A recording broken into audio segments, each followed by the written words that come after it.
Continuing as one of the top stories across Texas and across the nation, the Texas House Democrats leaving the state and breaking quorum during the current special legislative session.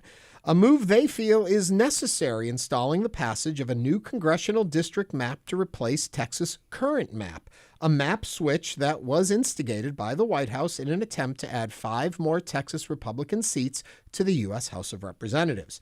Our Republican Governor, Greg Abbott, sees this move by Democrats as a dereliction of duty and on Tuesday filed a lawsuit to remove the, quote, ringleader and House Democratic Caucus Chair, Texas State Representative Jean Wu, from office. Yesterday afternoon, I had the opportunity to talk with Representative Wu, who is currently in Illinois. Here is that conversation. We're on the line right now with Jean Wu, member of the Texas House, representing Texas District 137. He also happens to be the House Democratic Caucus Chair. Representative Wu, how are you doing? Good. How are you, Ernie? I am doing well. I got to ask you right off the top, Governor Abbott is talking about taking legal action to remove you from office. He refers to you as the ringleader. Your reaction? Yeah.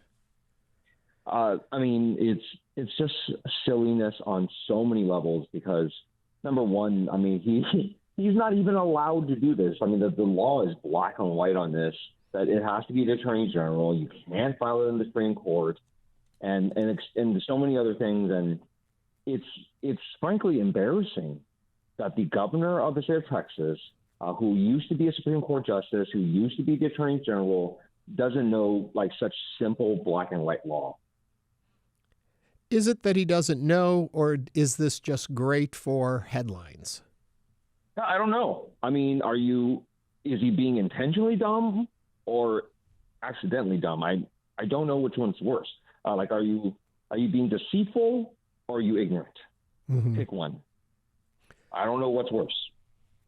When we talk about deceitfulness, I think people are lost in an understanding of breaking quorum and whether or not that is a legal act or not. Is it a legal tool? Is it not? We know you are in Illinois right now, one of a group of Texas Democrats who are outside of the state to break quorum. Right. Help us understand this.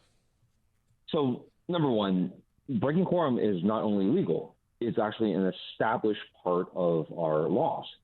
Breaking quorum is in the Constitution itself. It's protected by Texas law.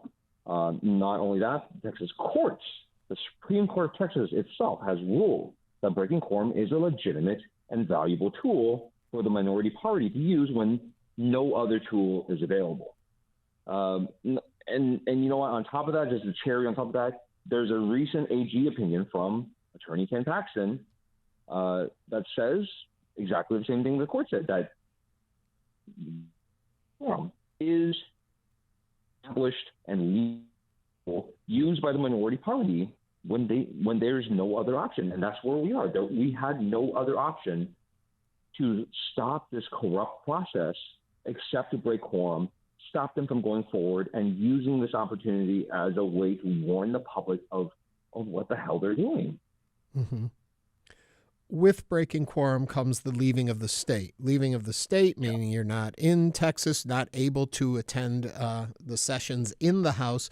So they've talked of sending out, well, first the Texas Rangers to round you all up, but that would, I guess, only work in the state of Texas. Then we're hearing about other ideas. We've even heard the president chime in a little bit on this with the FBI. What is the legality of gathering up lawmakers? So we had discussed this with our members for a long time before we made a decision. And legally, there's nothing that the governor or Senator Cornyn or Attorney General Paxton can possibly do when we're outside of the state.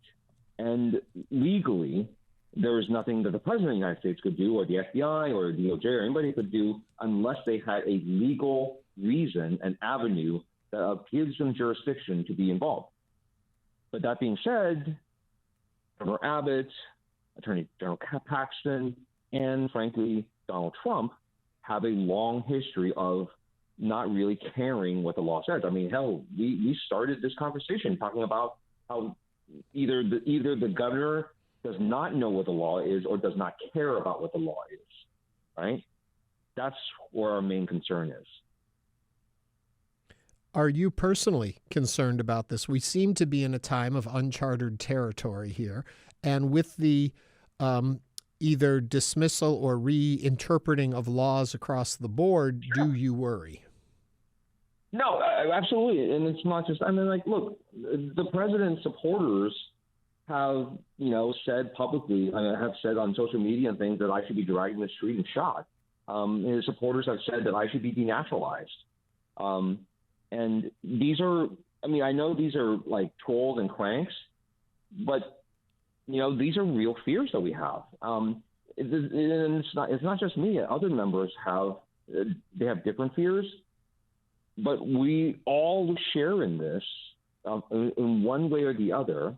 And we all made the decision that this still, given the risks, given the risk to us legally, given the risk to us physically, this is still absolutely the right thing to do because we did not have another choice. There was not another option. When you say that there's not another option, this can only last so long. The governor can keep calling special sessions. You folks can stay out of town as long as you can. Eventually, I assume that ends. What is the plan moving forward? So I think it's really important to talk about the idea that this is not our decision.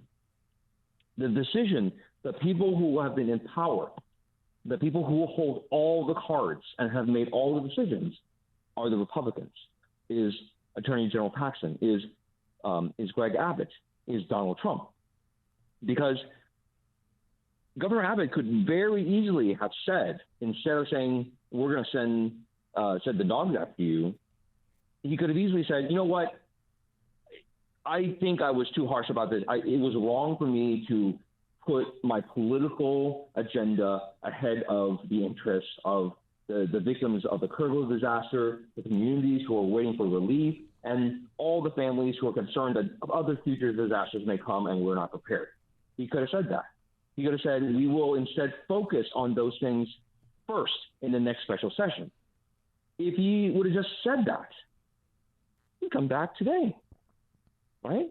Mm-hmm. But his first instinct isn't to figure out, hey, could we negotiate? Can we talk? And can we find some solution that doesn't involve threats and violence? Good guys don't threaten people with violence. If you want to know where everything stands and who's on the right side of history, the good guys don't threaten. The good guys don't use violence as a means to get what they want. Speaking of violence, in the news today, this morning, as we record this, there was a bomb threat at the hotel some of you folks are staying in. Can you give us a little insight into what happened there and how everyone's doing? Yeah. The good guys also don't call in bomb threats. How about that? Look, it happened. Everybody's safe. But this it by no means is going to stop us from defending the state of Texas and from us defending the American people. We are committed to this. I've heard you say defending the state of Texas. I've seen you address this in other interviews for folks who are saying that it's a dereliction of duty, that you have left your responsibilities behind to do the work of the people of Texas. How do you react? Yeah. So, look, I'm kind of an old-fashioned kind of guy.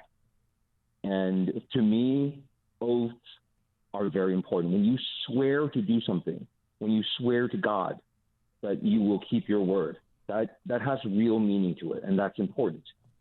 And I've taken an oath to not only the state of Texas, but to the people of the United States and to the Constitution of the United States so many times. When I became a United States citizen, I took that oath. When I passed the bar and became an attorney, I took that oath again. When I became a prosecutor for Harris County DA's office, I took that same oath again. Every single year for the past 13 years where I have been sworn in as a state legislator, I have taken the oath to defend the Constitution of the United States, the people of the United States, and the state of Texas. I take that oath very seriously. When you have a governor who is conspiring with a disgraced president to use illegal, unconstitutional, racially charged gerrymandering to destroy communities who have literally spent decades building up what little power they have, working their butts off to increase their voice, to make sure that they finally can ask for the things that their community actually needs, to take what they have earned through blood, sweat, and tears and steal it and to give it to Donald Trump. If we allow that to happen without resistance, I would have failed and been neglectful in my duties to the Constitution and to the people of the state of Texas. That is my firm belief. I stand by my oath.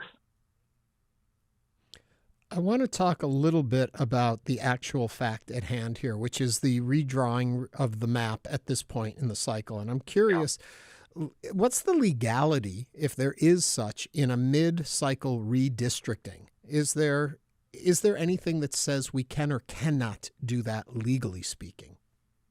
Yeah, so that's a matter of interpretation.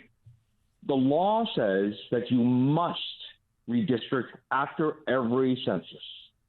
So for like 100+ years of our nation's history, everyone understood that to mean you redistrict after the census and no other time. This is a common and reasonable interpretation of our laws, and it has been true for over 100 years. The Republicans now realizing that they are going to get crushed in the next election cycle because they're doing so many things that are so unpopular on both sides. Slashing Social Security, Medicaid, firing veterans, firing people from the Weather Service, from NASA, from everywhere. And to do it to just take care and give more money to billionaires, people hate that. And they know it. And they know that their efforts to cover up the Epstein files. I mean, look at Ernie. People want to talk about us being derelict. The United States Congress, the Republicans, are on vacation until September just so they don't have to release the Epstein files. They're being gone for 2 whole months away from work just so they don't have to release the Epstein files. And they're calling us abandoning the state? What about abandoning the American people? And look, no matter what happens, I think the most important thing, if we get anything out of this, if we're able to accomplish anything, the most important thing is if we're able to wake up the American people. If we can tell all these people who are looking around their lives and are saying, everything is falling apart, nothing in my life is working right, and we're saying, you're right. But let me tell you why that's happening. Because the people who helped Trump get elected have spent the last 50 years tearing apart every system of government, every institution that actually made America great. We tore them apart and sold the pieces off to the lowest bidders. And there is only one thing left that they have not taken from us, that they have not stolen from us. And that is our power, and that is our voice.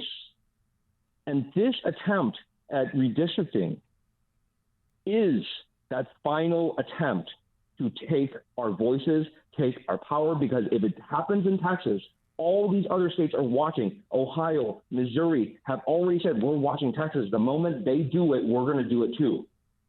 If this happens everywhere, if politicians are freely able to just pick who they want their voters to be, and without any consequence, if they can cheat and change the rules midstream whenever they're losing, our democracy is over.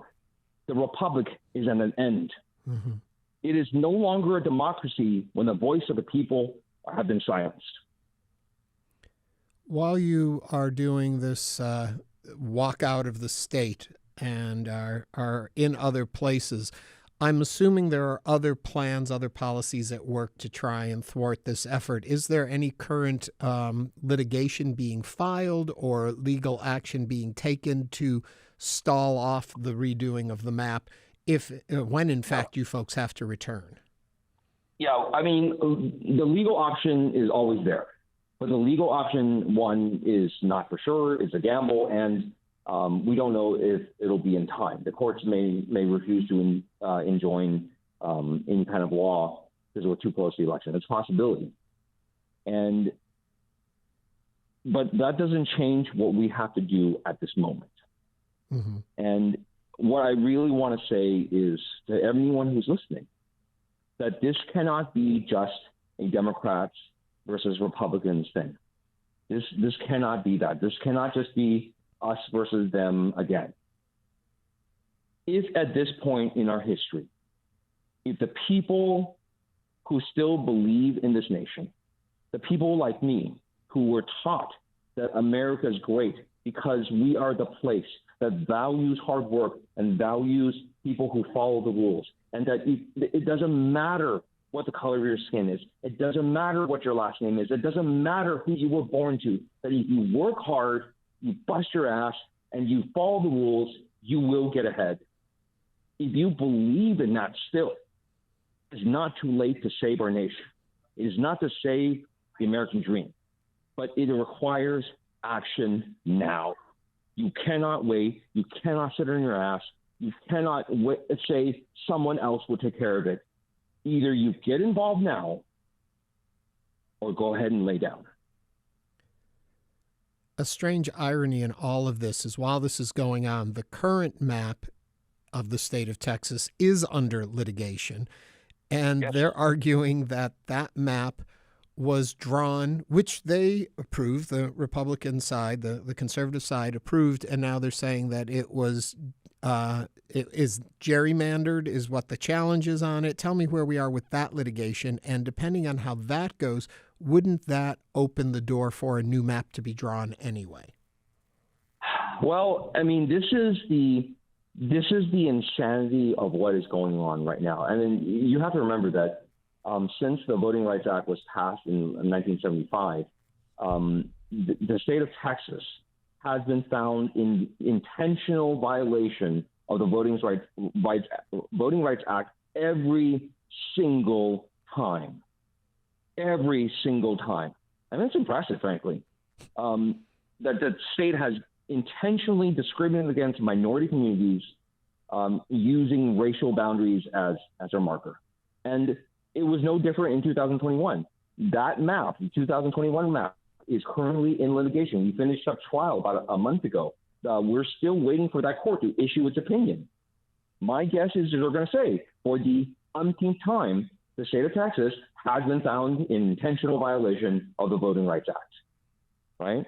Mm-hmm. And that's where it gets really dirty. The current maps that they were using, the current basis of what they were talking about, the maps that we're drawing this new map on top of, right, is already one of the worst gerrymandered maps in the United States of America. One of the most racially charged maps in the whole country already. And in order to get 5 more seats out of it, they would have to take this and turbocharge the racism, turbocharge the criminality. You cannot get 5 more seats out of this already illegal map, already racist map, without just doing horrific things to these communities. And what they're doing is these communities who have built up power over the years, if their power was more diffused, they're taking them and they're splitting those communities apart. If you look at Austin should have 1 single congressional member. Instead, Austin has 4, because all parts of Austin are now split off and connected to communities hundreds of miles away that have nothing to do with them. And if you look at what's happened in Houston, mm-hmm. the 9th and the 18th congressional districts, these are both strong Black districts. The Black community makes up almost over 40% of the voting bloc in that district, of both these districts. They have elected strong black leaders continuously. In the 18th, this is Barbara Jordan's district. This is Mickey Leland's district. This is Sylvester Turner, and this is Sheila Jackson Lee, right? Craig Washington. And what they're going to do now in this new map is take that and the 9th congressional district, which is also another strong African American district, who elected Al Green, and they're going to smash them together. And they're going to make a super concentrated black district. We call that packing. Mm-hmm. Taking all of the people you don't like and shoving them into an area and walling it off. This is intentional. This is racist. This is discriminatory. And it is illegal. And for our governor to be pushing this, if we did not stand up to it, we would be in dereliction of our duties and a violation of our oaths to defend our people and defend our communities.